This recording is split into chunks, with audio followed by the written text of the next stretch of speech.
শ্রী চৈতন্যদেবের মৃত্যু 1534 খ্রিস্টাব্দে আষাঢ় মাসে পুরীর জগন্নাথ মন্দিরের কাছাকাছি কোথাও ঘটেছিল। তবে কিভাবে তার তিরোধান হয়েছিল তা নিয়ে বিভিন্ন মতামত এবং কিংবদন্তি প্রচলিত হয়েছিল।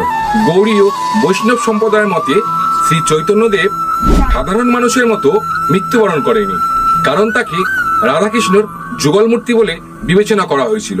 এই বিশ্বাস অনুসারে তিনি লৌকিক মৃত্যু পরিবর্তে অন্তর্ধান করেছিলেন, অর্থাৎ তিনি ঐশ্বরিক লীলা সমাপ্ত করেন। তিনি জগন্নাথ মন্দিরে প্রবেশ করে জগন্নাথের সঙ্গে একীভূত হয়েছিলেন। অন্য একটি জনপ্রিয় বিশ্বাস হলো তিনি উন্মত্ত অবস্থায় পুরীর সমুদ্রে ঝাঁপ দিয়ে বিলীন হয়েছিলেন। তৃতীয় মতামতটি হলো নাম সংকীর্তনের সময় নিত্যরত অবস্থায় পায়ে ইটের আঘাতে তিনি আহত হয়েছিলেন। এই আঘাত বিষাক্ত হয়ে তার মৃত্যু ঘটে।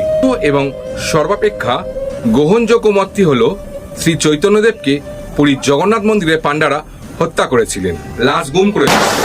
আপনি কোনটি সঠিক বলে মনে করেন? কমেন্টে লিখে জানান।